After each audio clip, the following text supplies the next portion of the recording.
Hello बच्चों। तो कैसे हैं आप? हम तो बिल्कुल एकदम झकास हैं और आज के सेशन में हम लेकर आए हैं simple pendulum, time period of sample pendulum. ये और ये है एग्जांपल्स ऑफ एसएचएम। तो हमको टाइम पीरियड फाइंड करना है सिंपल पेंडुलम का। तो आइए देखते हैं सिंपल पेंडुलम क्या आता है। अरे तू तो लॉलीपॉप लागेलू, इत पेंडुलमवा, इत पेंडुलमवा लॉलीपॉप लागेला। अच्छा चलिए, हम हंसी मजाक बाद में होगा। पहले हम लोग आइए देखते हैं सिंपल पेंडुलम। सिंपल पेंडुलम एक अरेंजमेंट है और ये अरेंजमेंट इस तरह से है कि heavy point mass suspended by weightless, inextensible and perfectly flexible string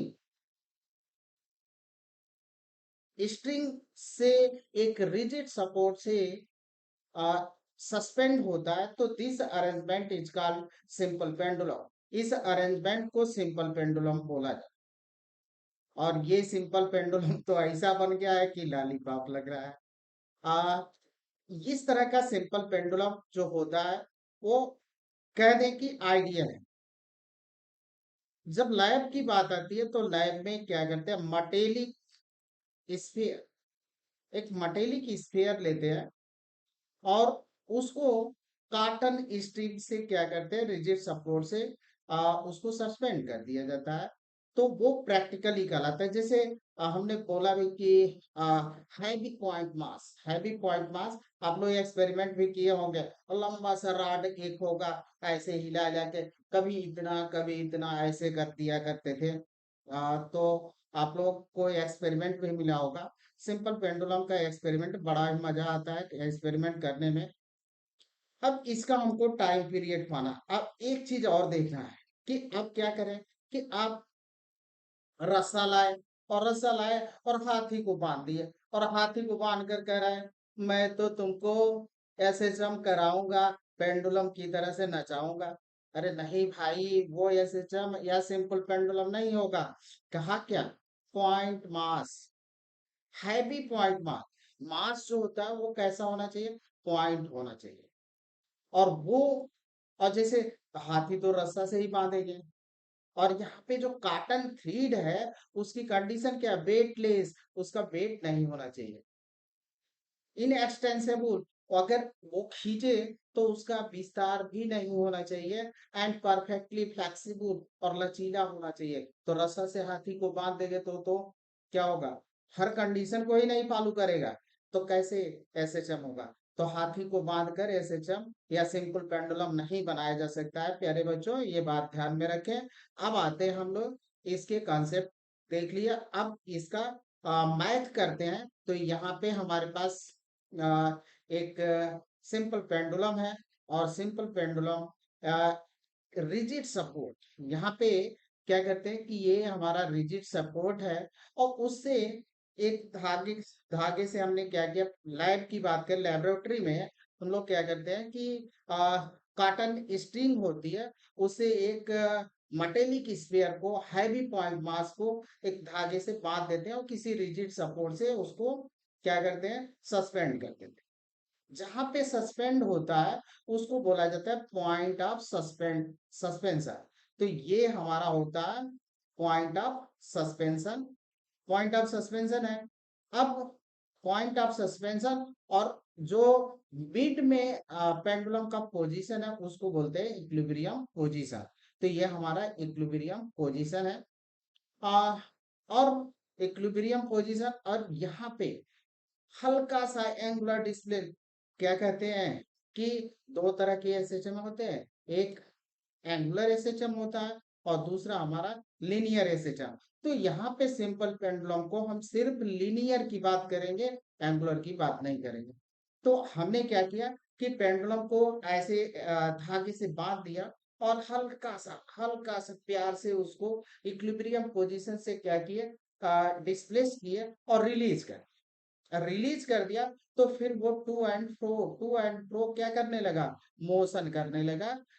this is the SHM, examples of SHM. तो ये था हमारा। और ये जो हमने स्मॉल एंगुलर डिस्प्लेसमेंट दिया, स्मॉल एंगुलर डिस्प्लेसमेंट, वो कहलाएगा हमारा एंगुलर डिस्प्लेसमेंट। तो ये एंगुलर डिस्प्लेसमेंट है। और यहाँ पे इक्विलिब्रियम पोजीशन से हमने क्या किया, इसको हल्का सा प्यार से वो कर दिया, डिस्प्लेस कर दिया। तो डिस्प्लेस कर दिए तो फिर क्या होगा, वो और उसको रिलीज कर दिया। फिर उसने क्या किया, ऐसे चम करने ना, मीन पोजीशन के about to and fro motion करने लगा, टू एंड फ्रो मोशन करने लगा। तो ये था। अब इसका हमको मैथ निकालना है। तो देखें, ये है हमारा मीन पोजीशन। और मीन पोजीशन पर डिस्प्लेसमेंट क्या है, जी, डिस्प्लेसमेंट जीरो है। और ये जो है हमारा एक्सट्रीम पोजीशन है। तो एक्सट्रीम पोजीशन राइट कह लें, और ये है एक्सट्रीम पोजीशन हमारा लेफ्ट।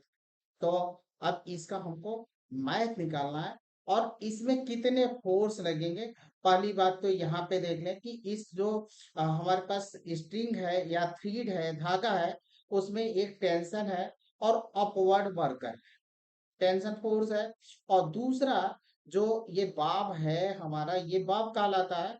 और बाब का पास नीचे के तरफ कौन सा फोर्स लग रहा है, ग्रेविटेशनल फोर्स। अब इस ग्रेविटेशनल फोर्स को हम रिजॉल्व कर सकते हैं टू कंपोनेंट में। एक कंपोनेंट जो होगा वो इस तरफ होगा, क्योंकि ऐसे अगर करते हैं तो यहाँ पे एंगल थीटा है, तो यहाँ पे भी थीटा होगा। तो ये जो कंपोनेंट होगा एम जी कास थीटा। और इस तरफ का जो कंपोनेंट होगा वो कहलाएगा एम जी साइन थीटा। तो ये हमारे कंपोनेंट होंगे। तो ये था हमारा, इसको बोलते हैं बाप। और ये एम जी मास एम मान लेते हैं इसका। तो जो कंपोनेंट होगा हमारा, कंपोनेंट, वो एक कंपोनेंट होगा एम जी कास थीटा, और दूसरा होगा जो कहलाएगा एम जी साइन थीटा। आगे देखते हैं।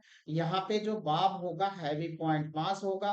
हाथी को बांधकर हम नहीं कर सकते हैं बच्चों, ये बात को आप ध्यान रखना, कि हाथी बांधकर और रस्से में बांधकर घर के पूछे क्या कर रहे हो, तो मैं इसको सिंपल पेंडुलम बनाया, ये नहीं कर सकते हम। तो हैवी पॉइंट मास होगा, मास जैसा होगा पॉइंट।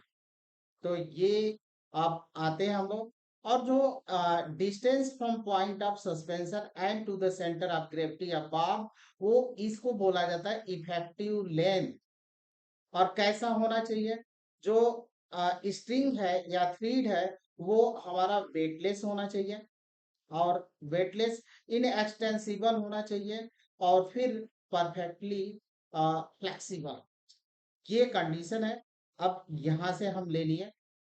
अब आप देखें कि ये बाब है हमारा। और मीन पोजीशन तो हमारा ये, मीन पोजीशन हमारा ये है।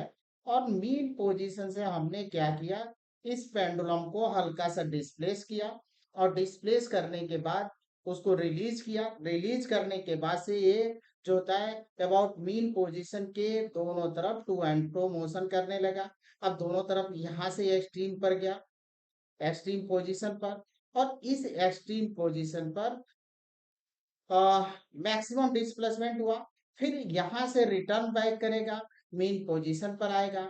लेकिन ड्यू टू इनरशिया के कारण यहाँ पे स्टे ना करके फिर सेकेंड साइड यानी लेफ्ट एक्सट्रीम के तरफ चलेगा। और जब यहाँ पे ये बाब आ जाएगा, पेंडुलम हमारा आ जाएगा, तो यहाँ पे फिर इसकी वेलोसिटी होगी जीरो और मैक्सिमम डिस्प्लेसमेंट पर। और अगेन रिटर्न करेगा, और यहाँ पे जब फिर मेन पोजीशन पर पहुंचेगा, तो वो एक टाइम पीरियड होगा, और उसी टाइम पीरियड को फाइंड करना है। जितने भी एसएचएम के एग्जांपल्स होते हैं, सब में टाइम पीरियड ही फाइंड करना होता है। तो ये अब यहाँ पे पहले ही बता दिया हमने कि हम लोग कौन सा एंगुलर एसएचएम की बात नहीं कर रहे हैं, लीनियर एसएचएम। तो हमने स्मॉल एंगुलर डिस्प्लेसमेंट दिया। तो जो स्मॉल एंगुलर डिस्प्लेसमेंट दिया, तो ये जो डिस्प्लेसमेंट है वो नियरली नियरली जो होगा वो स्ट्रेट लाइन, ये स्ट्रेट लाइन होगा। और इस डिस्प्लेसमेंट को हम सपोज कर लेते हैं कि ये हमारा डिस्प्लेसमेंट एक्स है।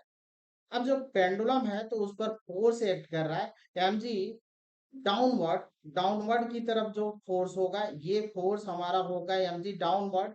अब यहाँ पे जो फोर्स होगा, अब ये देखें कि ये एंगल भी थीटा होगा क्योंकि यहाँ पे थीटा है, और इस जगह पर थीटा होने के कारण यहाँ पे भी जो एंगल है हमारा वो थीटा ही होगा। अब पहले बताए कि हम mg को दो कंपोनेंट में रिजॉल्व कर सकते हैं। एक जो होगा बेस पर होता वो कास थीटा होता है, और जो परपेंडिकुलर होता वो साइन थीटा। जैसे यहाँ पे हम पेंडुलम को बना दें इस जगह पर, ये हमारा पेंडुलम हो गया। वेट इसका कुछ इस तरफ काम कर रहा है, वेट इस तरफ है, और इसको हमने लिखा एम, और ये इस तरफ है टेंशन, और ये एंगल बना थीटा। तो ये जो होगा एम जी कास थीटा का होगा, और ये जो होगा इस पर वो होगा एम जी साइन थीटा, ये एम जी साइन थीटा होगा।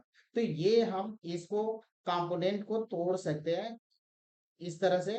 तो ये हमको मिला।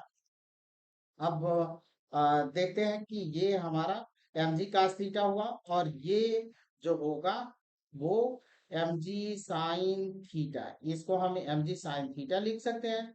तो ये हमारे दो कंपोनेंट हुआ, और यही M G sine theta pendulum को मीन पोजीशन की तरफ ला रहा है, towards mean position, means this is the restoring force. और एम जी कास थीटा जो है इसको बैलेंस कर रहा है टेंशन। तो जो फोर्स इक्विलिब्रियम इक्वेशन होंगे वो कौन कौन से होंगे?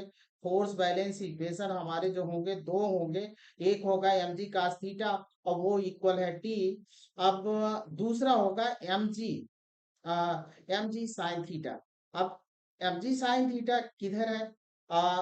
डिस्प्लेसमेंट, ये डिस्प्लेसमेंट हमारा इस तरफ है। तो M G sine theta opposite है डिस्प्लेसमेंट के, इसलिए हम लोगों ने जो रेस्टोरिंग फोर्स लिया वो निगेटिव लिया, और रेस्टोरिंग फोर्स टुवर्ड द किधर है? मीन पोजीशन, मीन पोजीशन की ओर है। तो ये रेस्टोरिंग फोर्स इस पेंडुलम को कहाँ लाना चाहता है? इस बाब को कहाँ लाएगा? मीन पोजीशन पर लाने का प्रयास कर। अब यहाँ पे पहली बात ये कि theta is small, theta is small about इतना 5 to 10 डिग्री, 5 to 10 डिग्री होना चाहिए। तो 5 से 10 डिग्री इस थीटा की वैल्यू, जब थीटा स्मॉल है तो हम लोगों ने मैथ में ये पढ़ा है कॉन्सेप्ट कि sine theta equal to theta, cos theta equal to theta, tan theta equal to theta. Approximately ले लेते हैं जब अबाउट 10 डिग्री से कम होता है। तो ये for small angular displacement, small angular displacement के लिए हम क्या लिखें? साइन थीटा अप्रोक्सीमेटली इक्वल होगा थीटा, और साइन थीटा अप्रोक्सीमेटली इक्वल है। अब यहाँ पे इसको हम tan थीटा भी लिख सकते हैं। तो tan थीटा को हम क्या लिख सकते हैं? बेस अपॉन, बेस अपॉन कह दें कि sorry perpendicular upon base, sorry sorry sorry sorry. तो यहाँ पे कह लें कि जो tan थीटा की वैल्यू होती है वो कौन सी होती है? परपेंडिकुलर अपॉन बेस, ये होता है।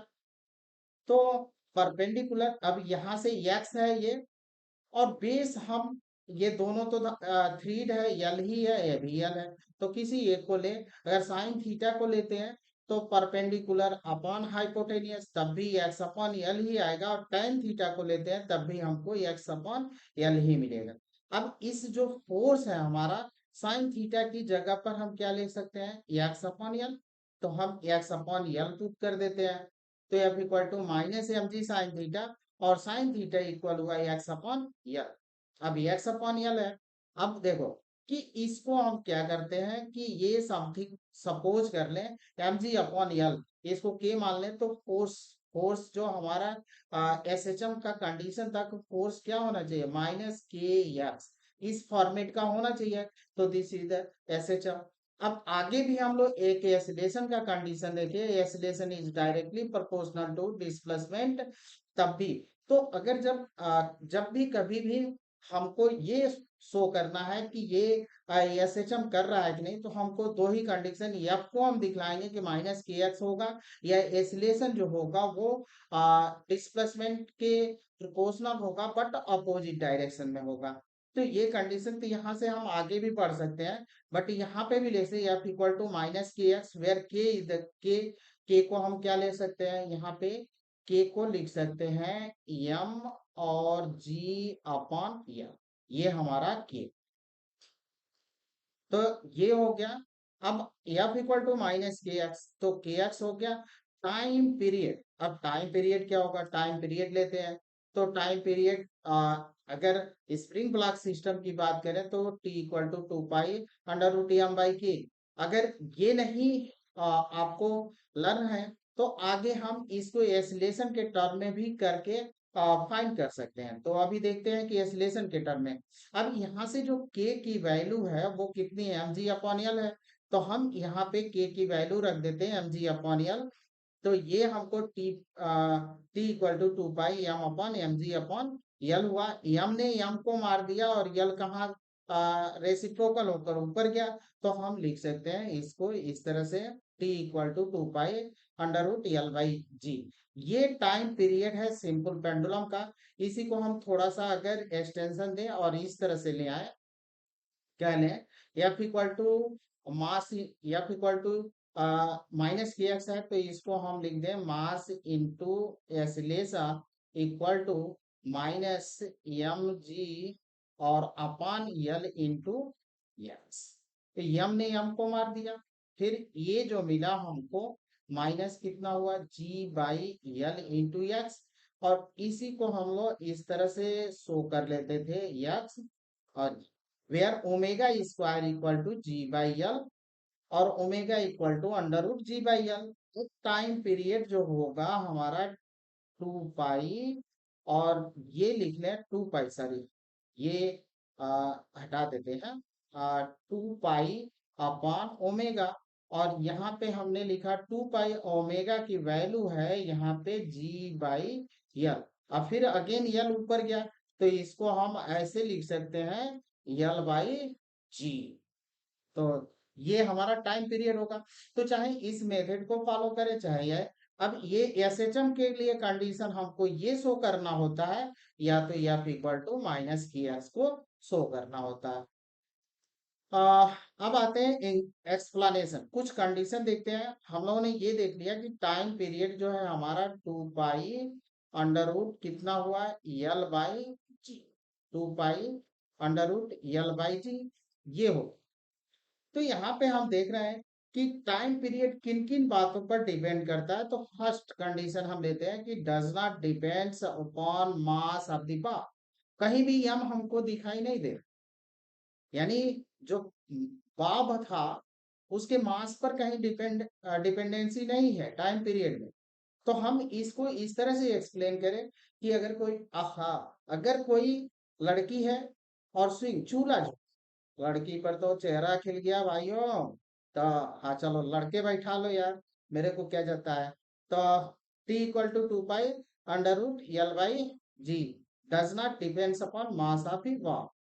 तो ये जो बॉब के मास पर डिपेंड नहीं करता, इसका मतलब हुआ कि अगर कोई लड़की है और स्विंग झूला झूल रही है और उस पर दूसरी लड़की आकर बैठ जाए, तो क्या टाइम पीरियड चेंज होगा? नहीं चेंज होगा भाई, क्योंकि उसमें मास ऑफ द बाप डिपेंड नहीं कर रहा है। तो ये इस तरह से हम देखें यहाँ पे। और दूसरा हमारा ये कि अगर यहाँ पे टाइम पीरियड टी है तो यहाँ पे भी टाइम पीरियड टी ही होगा।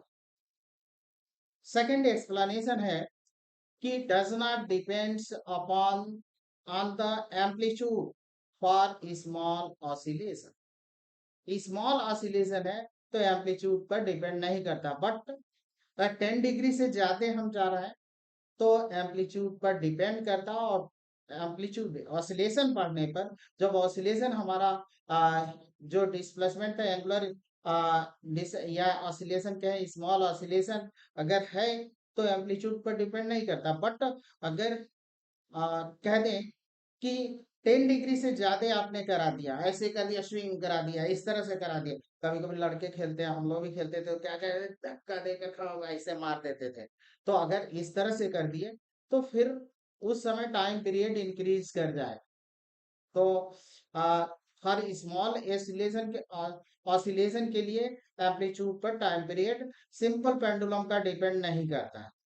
अब आते हैं, T is directly proportional to under root of effective length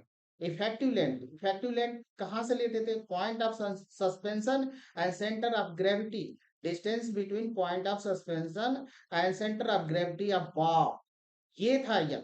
तो उस यल पर डिपेंड कर रहा है।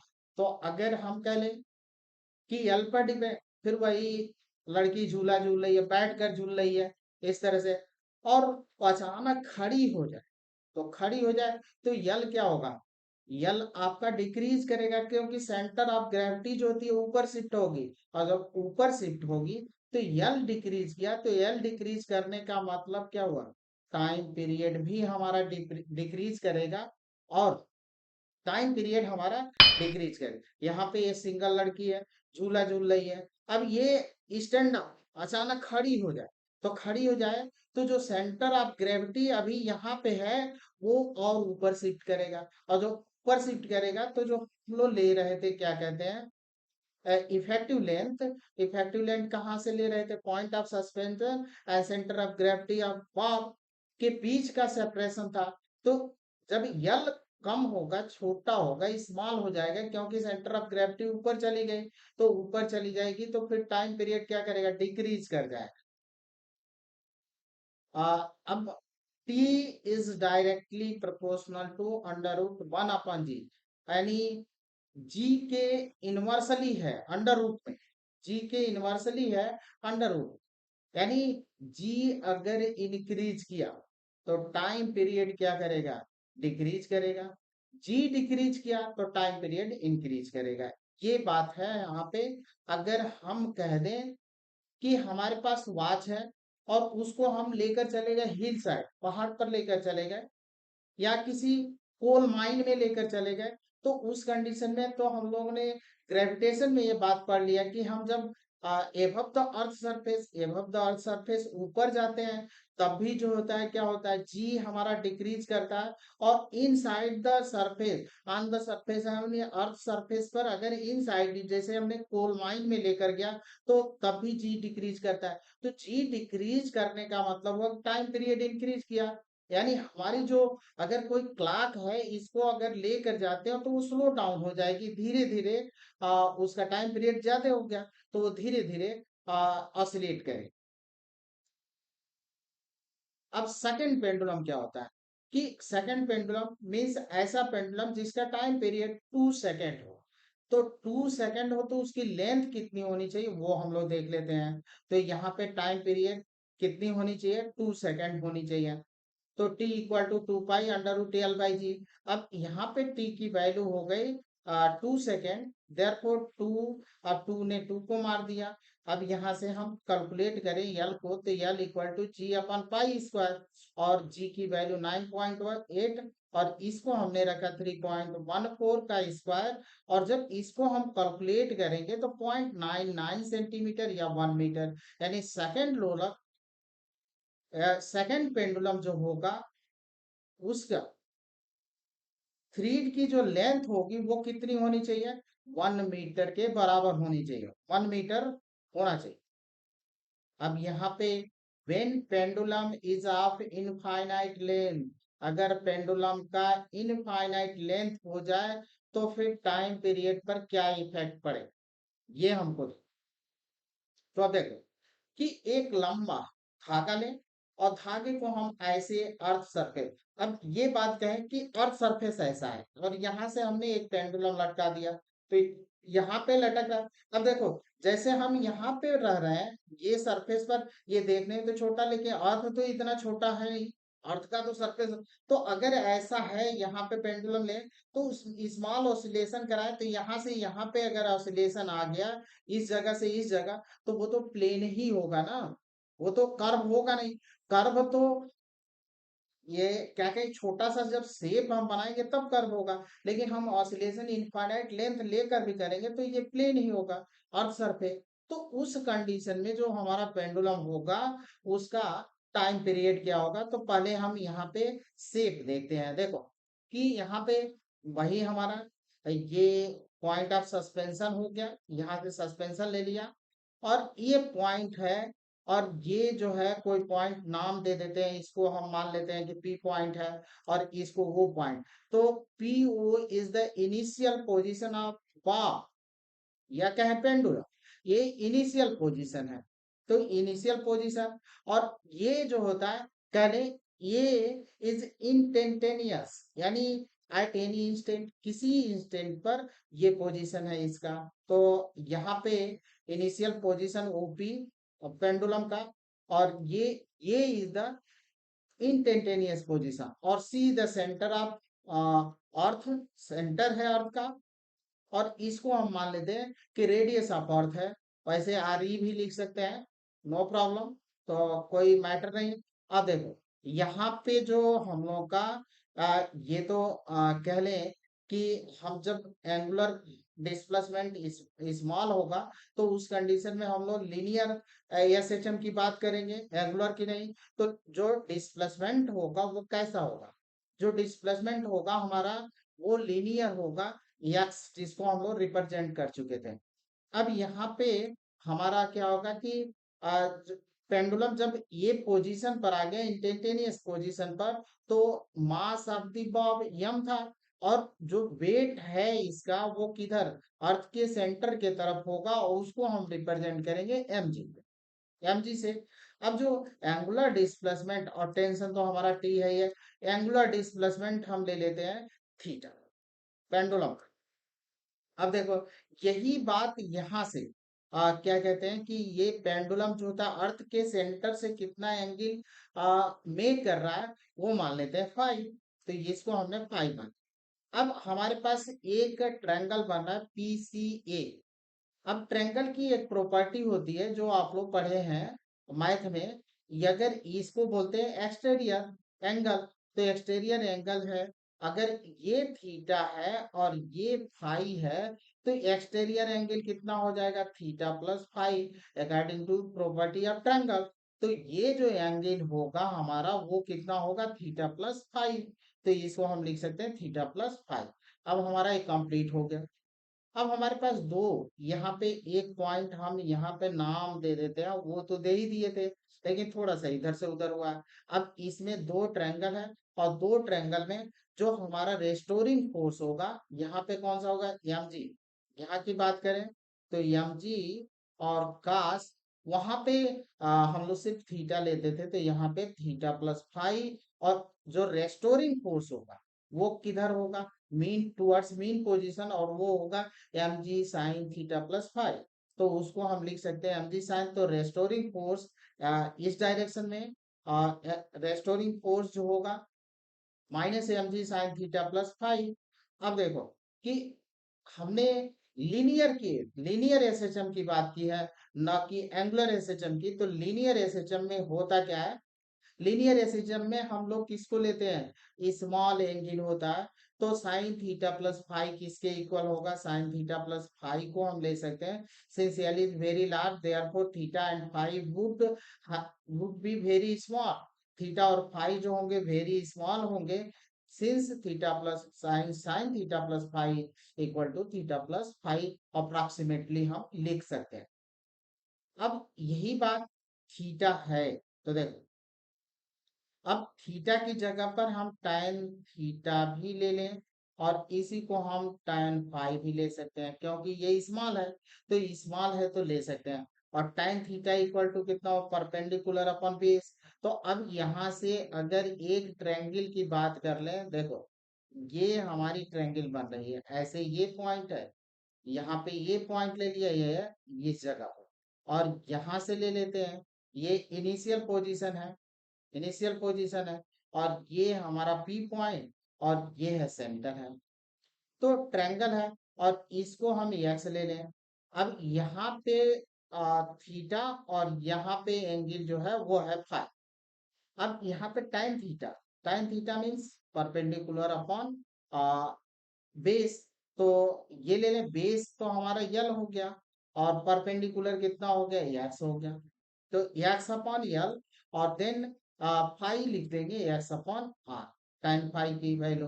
तो ये हमको मिल गया एक्स अपॉन यल और एक्स अपॉन आर। अब इस साइन थीटा प्लस फाई की जगह पर हम कितना लिख सकते हैं, एक्स अपॉन यल प्लस एक्स अपॉन आर, और लिखते हैं।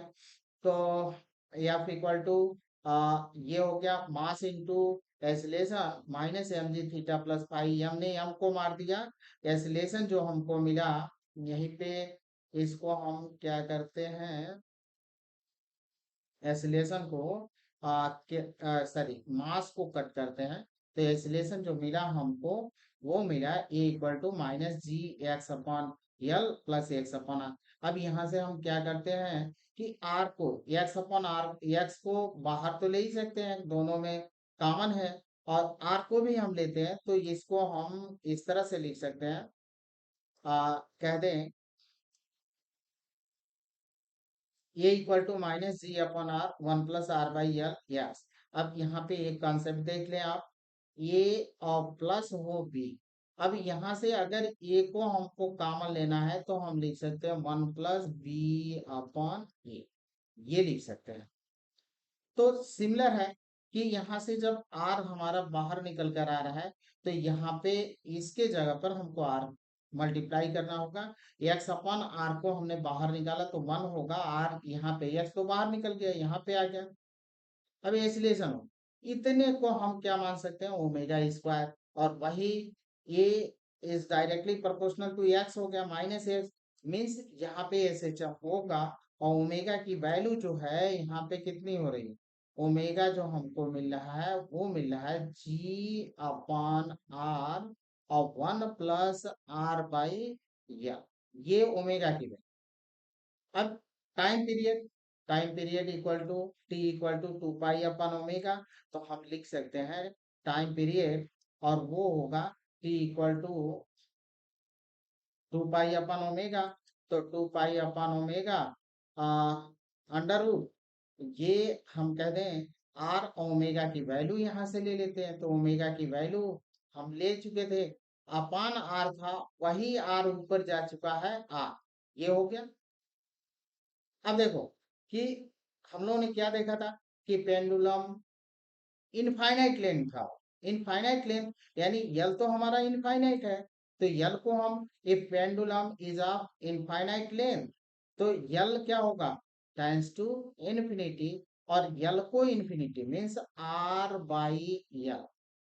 तो आर बाई इन्फिनिटी, और आर बाई इन्फिनिटी कितना है, तो आर बाई इन्फिनिटी, यानी ये वाला टर्म हमारा कैंसिल आउट होगा, तो T equal to two pi under root R by G, R where R is the radius of earth and G is the acceleration due to gravity, और इनकी value हम लोग को पता है, आर ऐसे, ये radius of earth 6.4 into 10 to 6 metre, and G equal to 9.8 metre पर सेकेंड स्क्वायर, ये तो होता है। अब क्या करते हैं कि पीरियड, टाइम पीरियड फाइंड करें, तो T equal to two pi under root 9.8 up, और इंटू ये मिस हुआ है 6.4 होगा, 6.4 इंटू 10 to 6 अपॉन 9.8, इसको जब हम कैलकुलेट करते हैं तो ये 5076 सेकेंड होता है, और इसी को लिखा जाता है 84.6 सेकेंड। यानी अगर इनफाइनाइट लेंथ का पेंडुलम है तो उसका टाइम पीरियड होगा 84.6, 84.6। राणा जी माफ करना, गलती मारे से हो गई, आ जाओ। चलो भाई, तो ये हो गया। यहाँ से एक क्वेश्चन लेते हैं, और क्वेश्चन है हमारे पास कि कह रहा है a simple pendulum has a time period t1 when on the earth's surface and t2 when taken to a height 2r above the earth's surface. Find t1 upon t2, हमको फाइंड करना है t1 upon t2 को। तो अब देखो इसी बात को हम लोग यहाँ पे अब जो इसका ऑप्शन है 1/9, बी ऑप्शन है वो 1/3, सी ऑप्शन है वो है √3 एंड डी ऑप्शन है वो क्या है आपका 9। तो देखो, पहली चीज तो अर्थ सरफेस पर है तो टाइम पीरियड T1 है। अर्थ सरफेस से हम 2r हाइट पर गए तो वो कितना टाइम पीरियड कितना दे रहा है, 2 T2। तो पहले हम T1 की वैल्यू लिख रहे हैं, तो T1 की वैल्यू कितनी हो, 2π√L/g। ठीक है। अब जब हम अर्थ सरफेस से एबव जाते हैं, एबव जाते हैं, तो क्या इंक्रीज करता है, जी हमारा डिक्रीज करता है। तो उस जी का रिलेशन हम लोग देख चुके हैं ग्रेविटेशन में, ऑन अर्थ सरफेस पर ये हुआ। अब g dash equal to g 1+h/r का होल स्क्वायर, ये तो रिलेशन होता है जब हम अर्थ सरफेस से एबव जाते हैं। अब एच हम कितना गए हैं, 2r गए हैं। यहाँ पे आर जो है रेडियस ऑफ अर्थ है, तो रेडियस ऑफ अर्थ तो यहाँ पे 2r दे रखा है, और आर तो आर हम लिखेंगे, ये फॉर्मूला है। अब यहाँ पे हम पुट करें तो g dash equal to g 1+2r/r, r ने आर को मार दिया, 1+2 कितना हुआ, 3 का स्क्वायर यानी 9, ये हम लिख सकते हैं। अब जो हमारा T2 होगा वो कितना होगा, T2 equal to 2π√L/g dash, G dash की हम वैल्यू रख देंगे 2π√L g3 का स्क्वायर। अब देखो, यहाँ से T1 और T2 को अगर डिवाइड करते हैं हम, तो L/g 2π कैंसिल हुआ, हमारा 1/3 बच जाएगा। तो T1 अपन ये तो 2r above the earth surface, and अब यहाँ पे T1/T2 को डिवाइड किए तो 1/3 हमारा आंसर होगा। अब टाइम इसी पर कुछ क्वेश्चन और देख लेते हैं, और क्वेश्चन है हमारा पहला, एक क्वेश्चन है, इसमें परसेंटेज की बात करेंगे, find the time period, time period में कितना चेंजिंग होगा जब हम ये करते हैं कि length of the pendulum increases 4%। अगर पेंडुलम है उसका लेंथ हम कितना इंक्रीज कर दें, 4%। अब दूसरा है the mass of the Bob increase, यहाँ पे बॉब होगा, मास ऑफ द बॉब इंक्रीज 30%। दूसरा है, थर्ड है हमारा कितना, कि द ऑसिलेशन ऑसिलेशन एम्पलीट्यूड भी इंक्रीज्ड 50%। तो एम्पलीट्यूड को इंक्रीज कर दिया 50%। अब थर्ड है हमारा कि हम सॉरी फोर्थ, तो फोर्थ की बात करें तो the pendulum taken to place where the value of G be 0.8 more, यानी 0.8% मोर है, उस स्थान पर पेंडुलम को ले गया जहां पे जी की वैल्यू जो है नेचुरल वैल्यू 9.8 से 0.8% अधिक है। तो अब देखो, फर्स्ट क्वेश्चन यहाँ पे बी और सी तो रिमेन अनचेंज होगा। मास आते हम लोग देख लिए थे कि बाप पर डिपेंड नहीं पड़ता है, क्योंकि वो लड़की वाला झूला याद है ना। हाँ, तो देखो, उस पर हम लोगों ने बताया था आपको कि मास ऑफ द बाप पर जो होता है कि टाइम पीरियड डिपेंड नहीं करता है। यहाँ पे बताया था कि एम्पलीट्यूड पर भी डिपेंड नहीं करता, बहुत अधिक एम्पलीट्यूड होगा तब चेंज होगा। तो बट यहाँ पे हम यही लिखेंगे कि रिमेन अनचेंज होगा। अब हमारे पास दो प्रश्न है, ए और डी, तो हम पहले ए को कर लेते हैं। लेंथ हमारा चेंज हुआ है 4%, तो न्यू लेंथ कितना हुआ वो देखते हैं। तो पहले ए को हम ए का टी इक्वल टू 2π√, ये तो हमारा इनिशियल है। अभी जब हमने यल को इंक्रीज नहीं किया, अब यल को इंक्रीज कर रहे हैं तो कितना हो गया, L dash equal to L+4L/100, 4% increase किया। अब इसको अगर हम सॉल्व करते हैं तो कितना 1.04 यल, ये मिला, नई लेंथ होगा। तो न्यू टाइम पीरियड कितना हो जाएगा हमारा, T+Δt इक्वल टू, ये टाइम पीरियड इंक्रीज किया, क्योंकि आपको पहले हम लोग देख लिए कि T is directly proportional to √L। तो यल अगर इंक्रीज कर रहा है मीन्स टाइम पीरियड इंक्रीज कर रहा है, तो T में डेल्टा टी है, न्यू टाइम पीरियड को जोड़ दिया गया, ऐड किया गया। अब जो हमारे पास जो इनिशियल टाइम पीरियड था T इक्वल टू 2π√L/g, उसको हम क्या करते हैं, इस रिलेशन में इसको हम रिलेशन फर्स्ट दे देते हैं, और इसको नाम दे दिया 2। तो फर्स्ट बाई 2 में हम डिवाइड कर दें तो देन हमको क्या मिलेगा, T+Δt/t equal to 2π L/g cut गया, मिल जाएगा हमको कितना, अंडर रूट 1.04। अब इसकी वैल्यू हमको फाइंड करना है, तो इसकी वैल्यू फाइंड करना है, तो फिर यहाँ पे लगाएंगे बाई अप्रोक्सीमेशन। बाई अप्रोक्सीमेशन जिसको क्या बोलते हैं हिंदी में, द्विपद प्रमेय, बाइनोमियल थ्योरम। और ये बात हम लोग लिखेंगे, जैसे 1.04 को हम ऐसे भी लिख सकते हैं, 04 पावर 1/2। अब देखो कि बाइनोमियल थ्योरम क्या था, 1 + x power n equal to 1 + n x, where x is small. अगर स्मॉल जो है, x हमारा <<1 है, उस कंडीशन में n हमारा कहाँ आगे आगे आता है, तो 1/2 कहाँ आया, यहाँ पे आया। तो 1 + 0.04 इंटू 1/2, 2 × 2 = 4, यानी कितना हुआ, 1 + 0.02, ये हमको मिल जाएगा। तो यहाँ पे, और इसमें इस टी में टी को डिवाइड किया, कैंसिल हुआ, डेल्टा टी अपॉन टी। इसको सॉल्व करना मैंने बता दिया, कितना होगा आपको, 1 + Δt/t, 1 + 0.2। देखो छोटी छोटी बातें, यानी देखन में छोटन लगे घाव करे गंभीर, ये देखने में, कबीर जी के दुआ है ना, देखन में छोटन लगे घाव करे गंभीर, तो ये देखने में छोटा है लेकिन घाव कर देगा गंभीर। तो छोटी बातों को छोड़कर छोड़ो मत, छोटी छोटी बातों को भी ध्यान में रखो, तब बड़े से बड़े क्या करोगे, बड़े से बड़े बम को फोड़ पाओगे। तो यहाँ पे आया 1 + Δt/t। अब 1 ने 1 को मार दिया, यानी Δt/t इक्वल टू कितना मिला हमको, इंटू 100 इक्वल टू, अब इसमें 100 को मल्टीप्लाई कर देंगे तो ये 2, यानी 2% जो होता है टाइम पीरियड क्या होगा, इंक्रीज कर जाएगा। अब थर्ड वाला क्या था हम लोग का, फोर्थ वाला। तो सेकंड और थर्ड तो हम बता दिए थे।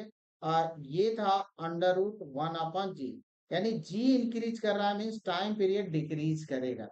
0.8% क्या था, मोर था, 0.8% मोर था।